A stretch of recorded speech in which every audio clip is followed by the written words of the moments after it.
माननीय श्रीमान न्यायाधीश महोदय पधार रहे हैं।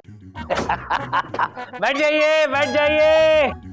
ऐसी उलझी नजर उनसे हटती नहीं, दांत से रेशमी डोर कटती नहीं। मिलॉर्ड, जब दांतों का सेट नकली हो तो रेशमी डोर का काटना जरा मुश्किल हो जाता है। Order, order. खोला, मुंह खोला, बकवास बोला। ये चिरकुट, ये असली दांत है, असली दांत। इन दांतों से लोहे के चने चबाए मैंने। मिलॉर्ड, लोहे के चने चबाना तो बहुत दूर की बात है, आप अर्दली का डंडा चबा के दिखाइए। दिल तो करता है कि ये डंडा जो है ना लेकर जम। Order, order.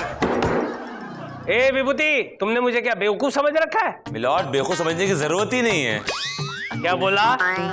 मेरा मतलब मिलॉर्ड, आप तो बहुत ज़हीन है, बेवकूफ तो हम है मिलॉर्ड। हाँ, अब आया ऊंट पहाड़ के नीचे, है ना चंदा रानी जी? विभूति नारायण बेवकूफ नंबर 1 है कि नहीं? मिलॉर्ड, अब मैं क्या कह सकती हूँ इस बारे में? कम ऑन चंदा रानी जी, मेरे लिए एक बार तो कह दीजिए कि ये विभूति नारायण बेवकूफ नंबर 1 है। बच्चा लॉलीपॉप की जिद कर रहा है, दिलवा दीजिए ना। अच्छा, क्या? ठीक है। हाँ मिलॉर्ड, बेवकूफ हैं। मिलॉर्ड बेवकूफ हैं? चंदा रानी जी, मैं बेवकूफ हूँ? क्या बोल रही हैं आप? मिलॉर्ड, मैंने ये तो नहीं कहा कि आप बेवकूफ, मैंने कहा हाँ मिलॉर्ड, ये बेवकूफ है। हाँ, ये बेवकूफ है। मिलॉर्ड, ये क्या बेवकूफ वाला खेल खेल रहे हैं आप? ये क्या बेवकूफी लगा रखी है मिलॉर्ड? चलिए ना, केस आगे बढ़ाइए। ये यस चंदा रानी जी, आज का केस कहाँ है भाई? आपके सामने रखा है मिलॉर्ड। ओह यस, आज का केस। मनसुख ने धनसुख पर यह केस दायर किया है कि धनसुख ने मनसुख को अपना घर बेचा था। कुछ दिनों के बाद मनसुख ने जब रिपेयरिंग के लिए उस घर की खुदाई करवाई तो एक बहुत बड़ा कलश मिला जिसमें सोने की मोहरें थी। अब मनसुख जो है वो मोहरें धनसुख को देना चाहता है, लेकिन धनसुख लेने से इनकार कर रहा है। चंदा रानी जी, ये माजरा क्या है, जरा तफसील से बताएंगी? मिलॉर्ड, मनसुख का केस मैं देख रही। चैन से सोना है तो जाग जाओ। अरे सब जाग रहे हैं, कौन सो रहा है यहाँ पे? किसे जगा रहा है भाई? ओ सन्नाटे को चीरती हुई खनखनी सन करके रख देती है। चंदा रानी जी, विभूति, ये किस प्लेनेट के प्राणी है? मिलॉर्ड, वो क्या है ना कि मेरे क्लाइंट एक न्यूज चैनल का एक प्रोग्राम है क्राइम सपोर्टर, उसमें एक एंकर है। अच्छा। और मिलॉर्ड, मेरे क्लाइंट भी एक न्यूज चैनल के प्रोग्राम खनखनी के एंकर हैं मिलॉर्ड। अच्छा, तो ये दोनों वो सैंपल हैं जो हर रोज सुबह टीवी पर आते हैं और लोगों को डराते हैं। नालायकों, तुम्हारे पास और कोई काम नहीं है, कोई और धंधा नहीं है? चंदा रानी जी, आपको पता है इनका प्रोग्राम खनखनी देखकर मेरी बीवी ऐसी खनी कि घर से बाहर आज तक कभी निकली नहीं। अरे ऐसा कुछ करके दिखाओ जो बीवी एक बार घर छोड़कर जाए, वापस कभी ना आए। अगर ऐसा नहीं किया ना तो ये अदालत तुम्हें सख्त से सख्त कैद की सजा सुनाएगी, to hang till death. My lord, आप इन्हें सजा बाद में देते रहिएगा, अभी आप क्या टाइम वेस्ट कर रहे हैं? प्लीज केस शुरू कीजिए ना, I am getting bored. I am sorry चंदा रानी जी। अदालत की कार्रवाई शुरू की जाए। मिलॉर्ड, अब मैं अपने क्लाइंट मनसुख को कटघरे में बुलाने की इजाजत चाहती हूँ। इजाजत है। मनसुख हाजिर हो।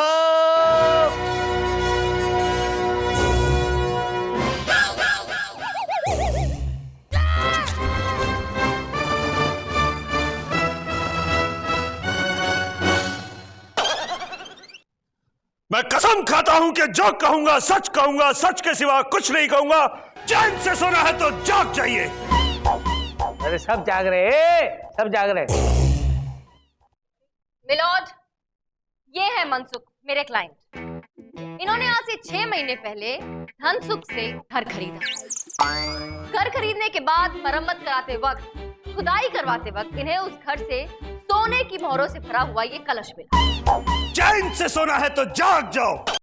योर ऑनर, ये जो शख्स यहाँ अदालत में बैठा है बहुत ही शातिर किस्म का इंसान है।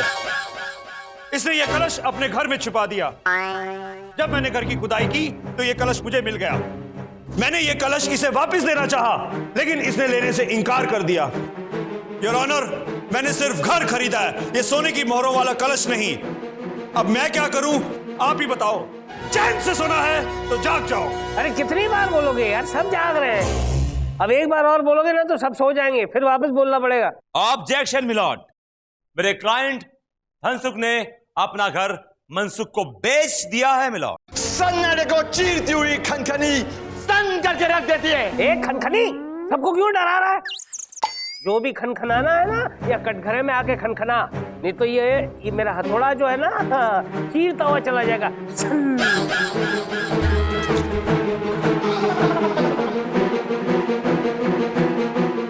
सन्नाटे को चीरती हुई खनखनी सन करके रख देती है। मिलॉर्ड, हमने हमारा घर इस मनसुख को बेच दिया था। उस घर के खुदाई में इसे कोयला मिले या फिर हीरे, जो भी कुछ मिले वो सब उसी का है। कमाल है, ऐसा अजीबोगरीब केस आज तक मैंने कहीं नहीं देखा। ये सोने की मोहरें देना चाहता है और ये लेना नहीं चाहता। भाई ये दोनों बहुत ही ईमानदार हैं। मुझे तो लगता है ये दोनों मेंटल केस हैं। ये पागल नहीं है, स्पेशली मेरा क्लाइंट तो बिल्कुल पागल नहीं है मिलॉर्ड। और मिलॉर्ड, मेरा क्लाइंट भी बिल्कुल पागल नहीं है, वो बिल्कुल सही सलामत है और उसका दिमाग बिल्कुल ठिकाने पर है। चंदा रानी जी, मुझे इस बार बोलने दो कि ये दोनों मेंटल केस हैं और ये अदालत इन दोनों का डेंटल चेकअप करवाने का हुक्म देती है। मिलॉर्ड, डेंटल नहीं, मेंटल।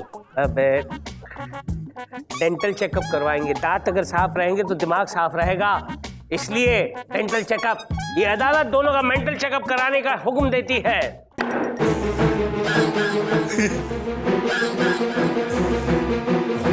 सन्नाटे को चीरती हुई खनखनी आपको सन करके रख देती है। चैन से सोना है तो भाग जाओ। कब से पढ़ रहे हैं ये पागलपन के दौरे तुम दोनों को? यार ये आयम पगले क्या कर रहे थे देर से अंदर यार? जाहिर सी बात है, टेस्ट ले रहे होंगे उनका। कबड्डी तो नहीं खेल रहे होंगे। सोचो, अगर वो सोने का कलश तुम अपने घर लेके जाते हो और सन्नाटे को चीरती हुई खनखनी आपके दरवाजे पे दस्तक देती है, और आप चैन से सो रहे हो तो जाग जाते हो जब देखते हो कि रात के सन्नाटे में एक खतरनाक खूंखार गुंडा तुम्हारे घर में आता है और चाकू से तुम्हारा खून कर देता है, और वो मनहूस कलश लेके वहां से फरार हो जाता है। तो क्या ऐसे कलश को आप अपने घर पे रखना पसंद करोगे, जिससे आपका खून हो सकता है? नहीं, नहीं। तो बताओ, क्या हम पागल हैं? तो पागल कौन है? मैं पागल हूँ, मैं पागल हूँ। हम पागल, हम पागल, हम पागल, मैं तो पागल हूँ। चैन से सोना है तो भाग जाओ। मैं पागल हूँ, मैं पागल हूँ, मैं पागल हूँ। हाँ मैं पागल हूँ, मैं पागल हूँ, हाँ मैं पागल हूँ, मैं पागल हूँ, पागल हूँ, पागल हूँ, पागल हूँ। ये क्या हो गया? चैन से सोना है तो जाग जाओ। हमारा मेंटल टेस्ट लेने आया था, खुद ही मेंटल होके भाग गया। अदालत की कार्रवाई शुरू की जाए। मिलॉर्ड, मेरे क्लाइंट मनसुख का मेंटल टेस्ट हो चुका है और उसकी रिपोर्ट मेरे हाथ में। और मिलॉर्ड, मेरे क्लाइंट धनसुख का भी मेंटल टेस्ट हो चुका है और ये रही उनकी dental report, I mean mental report. लाओ।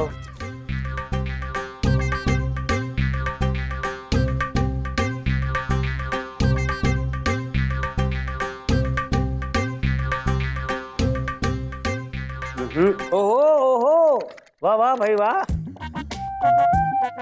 ओहो ओहो, आहा आहा। क्या हुआ मिलॉर्ड?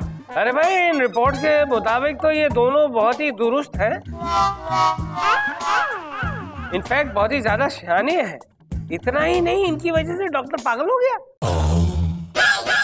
देखा मिलॉर्ड, मैंने तो पहले ही कहा था, लेकिन आपने मेरी बात ही नहीं सुनी। और चंदा रानी, मैं क्या करता? इंसाफ कीजिए मिलॉर्ड, इंसाफ कीजिए। और इंसाफ ये कहता है कि इन मोहरों पर इस मनसुख का अधिकार है और ये मोहरें मनसुख को ही मिलनी चाहिए। ऑब्जेक्शन मिलॉर्ड, लगता है विभूति नारायण जी को बात एक बार में समझ नहीं आती। मैं पहले भी कह चुकी हूँ कि मेरे क्लाइंट ने इनके क्लाइंट से सिर्फ घर खरीदा है, ये मोहरे नहीं। मिलॉर्ड, मैं आपसे एक सवाल पूछती हूँ, आप उसका जवाब दीजिए। अभी दूध का दूध, पानी का पानी कर दूंगी। ठीक है, दूध आप पी जाइए, पानी हम पी जाएंगे। Order order order. Milord, it's a joke Chanda Rani ji, it's a joke. क्या कर रही हैं आप? मिलॉर्ड, ये जोक कौन भेजता है आपको? है एक आदमी। जरा मिलवाइएगा उससे। इतना मारूंगा कि नानी याद आ जाएगी उसकी। गधे का चूजा, कुत्ते का पट्टा, मुर्गी का पिल्ला। Order order. मिलॉर्ड, क्या हो रहा है ये? Joke joke joke, stop this. मैं आपसे एक सवाल पूछ रही थी और आप इधर उधर की बातें करने लगे। देखिए, आप मेरा सवाल सुनिए वरना मैं बुरा मान जाऊंगी। Okay okay, I am sorry चंदा रानी जी। ओ बैठ जाओ घटिया, बैठ जा, बैठ। सॉरी चंदा रानी जी, प्लीज गो अहेड। मिलॉर्ड, सोचिए कि आप एक शॉप में जाते हैं और वहां से एक कोट खरीद के घर आ जाते हैं। घर आके उस कोट को पहनते हैं, ट्राई करते हैं और फिर कोट की जेब में हाथ डालते हैं। जेब में हाथ डालने पर आपको कुछ रुपए मिलते। अब आप बताइए कि आप उन रुपयों का क्या करेंगे? भाई वो तो डिपेंड करता है कि कितने रुपए मिलते हैं। अगर बहुत सारे रुपए मिलते हैं तो कौन क्यों लौटाएगा है? और अगर 54-58 मिलती है तो फौरन जाकर लौटा दूंगा। बड़ा चिंदी चोर। Order order. मिलॉर्ड, अरे चंदा रानी जी, मैं वातावरण को हल्का कर रहा था। दरअसल बात यह है कि अगर उस कोट की जेब में से पैसे निकलते हैं तो उन पैसों पर मेरा कोई हक नहीं बनता, क्योंकि मैंने सिर्फ कोट खरीदा है, पैसे नहीं खरीदे। इसलिए मेरा फर्ज बनता है कि वो पैसे मैं वापस दुकानदार को जाकर लौटा दूं, क्योंकि उन पैसों पर मेरा कोई अधिकार नहीं है। Exactly milord, exactly. और मैं भी यही कह रही हूँ कि मेरे क्लाइंट का इन मोहरों पर कोई हक नहीं है, क्योंकि मेरे क्लाइंट ने धनसुख से सिर्फ वो घर खरीदा था, मोहरे नहीं। मिलॉर्ड, इसी तरह का सवाल मैं भी पूछना चाहता हूं, इस तरह इन्होंने पूछा है। खैर पूछो। मिलॉर्ड, आपने मुझे एक कोट बेचा। मेरा कोट तुम्हें क्यों बेचूंगा? कहीं पे भी जाकर बेचूंगा, लेकिन तुम्हें नहीं बेचूंगा। मिलॉर्ड, मैं सिर्फ एग्जाम्पल दे रहा हूं और कुछ नहीं, जस्ट एग्जाम्पल। मेरा ही एग्जाम्पल क्यों दे रहे हो यार? जरूर उसमें से कुछ निकालेगा और फिर मुझे बदनाम करेगा। मेरा कोट तुम्हें क्यों बेचूंगा? कहीं पे भी जाकर बेचूंगा, लेकिन तुम्हें नहीं बेचूंगा। मिलॉर्ड, मैं सिर्फ एग्जाम्पल दे रहा हूं और कुछ नहीं, जस्ट एग्जाम्पल। मेरा ही एग्जाम्पल क्यों दे रहे हो यार? जरूर उसमें से कुछ निकालेगा और फिर मुझे बदनाम करेगा। मिलॉर्ड, सिर्फ मान लेने भर से क्या होता है? सिर्फ मान लीजिए ना मिलॉर्ड, सिर्फ मानना ही तो है आपको। ठीक है, मैंने मान लिया तो मैंने तुम्हें अपना कोट बेचा। मैं वो कोट घर ले गया और घर ले जाके मैंने वो कोट पहना और पहनने के बाद मैंने जब उसकी जेब में हाथ डाला तो मिलॉर्ड, उसमें से एक बिच्छू निकला। बिच्छू? यस मिलॉर्ड, अगर मैं बिच्छू लाके आपको वापस देता हूं तो क्या वो बिच्छू वापस लेंगे आप? अरे भाई, एक बार मैंने कोट तुम्हें बेच दिया है, फिर उसकी जेब में से सांप निकले, बिच्छू निकले, पूरा चिड़िया घर निकले, वो सब तुम्हारा है, उससे मेरा क्या लेना देना? मिलॉर्ड, केस आईने की तरह साफ हो रखा है। ऑब्जेक्शन मिलॉर्ड, विभूति नारायण जी केस को भटकाने की कोशिश कर रहे हैं। मैं बात कर रही हूँ दौलत की, सोने की मोहरों की। ये बिच्छू बीच में कहां से टपक गया मिलॉर्ड? वही मेरी समझ में नहीं आ रहा चंदा रानी जी। अगर बिच्छू जेब से निकलेगा तो ऑब्वियसली कोई वापस नहीं लेगा, कौन लेगा? लेकिन अगर जेब से सोने की मोहरें निकलती तो क्या आप वापस नहीं लेते? ये right, you are absolutely right. Vibhuti, Chanda Rani जी की बातों में दम है यार। बिल्कुल दम नहीं मिलॉर्ड, इनकी बातों में बिल्कुल दम नहीं है। जहां तक मेरे क्लाइंट का सवाल है, उनके लिए रुपया पैसा किसी बिच्छू से कम नहीं है, इसलिए ये नहीं ले सकता। मिलॉर्ड, फिर मेरे क्लाइंट को भी ऐसी धन दौलत सोने की मोहरों से कोई लगाव नहीं है। मेरा क्लाइंट भी ये मोहरें नहीं ले सकता। हे भगवान, ये किस तरह के लोग आ गए मेरी अदालत में? ये सोने की मोहरें देना चाहता और ये लेना नहीं चाहता। अरे आज के जमाने में ये अर्दली जैसा भी है ना, 500 रुपए में मेरा सर फोड़ने के लिए तैयार हो जाएगा। 500 कम है, 5000 ठीक है। Order order. मिलॉर्ड प्लीज इधर उधर मत भटकिए, फैसला सुनाइए। आईने की तरह साफ हो गया है केस मिलॉर्ड। क्या फैसला सुनाओ, मेरी तो कुछ समझ में नहीं आ रहा है चंदा रानी जी। तमाम सबूत और गवाहों को मद्देनजर रखते हुए ये अदालत इस नतीजे पर पहुंची है। नहीं नहीं नहीं नहीं, अदालत कोई नतीजे पर पहुंची ही नहीं है। नहीं नहीं नहीं, ये अदालत बहुत ही सोच विचार करने के बाद नतीजे पर पहुंचेगी। नहीं, ये अदालत उस कलश को अपने कब्जे में लेती है जो इस झगड़े की फसाद है। मिलॉर्ड, कलश ऑलरेडी अदालत में मौजूद है। अरे गुड आइडिया चंदा रानी जी। विभूति जी मिलॉर्ड। एक काम करते हैं, इस कलश में से जितनी सोने की मोहरें निकलती हैं वो आधी आधी बांट देते हैं। आधी ये ले जाएंगे, आधी वो ले जाएंगे। चैन से सोना है तो जाग जाओ। योर ऑनर, हमें बिल्कुल मंजूर नहीं है। आप प्लीज इस कलश को मत खोलिए। मिलॉर्ड, हमें कुछ भी नहीं चाहिए, लेकिन कृपा करके इस कलश को ना खोले। अरे तुम दोनों ऐसे घबरा रहे हो जैसे इस कलश में सोने की मोहरें नहीं है, भूत छुपा हुआ है, भूत। ऐसा ही समझ लीजिए योर ऑनर। मेरा मतलब है कि धन दौलत रुपया पैसा हमारे लिए भूत जैसा ही है योर ऑनर। इस कलश को यहाँ से ले जाओ। चैन से सोना है तो जाग जाओ। अरे भगवान, ये दोनों क्या चाहते हैं मेरी समझ में नहीं आ रहा है। ये अदालत कुछ समय के लिए मुलतवी की जाती है।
कौन हो तुम?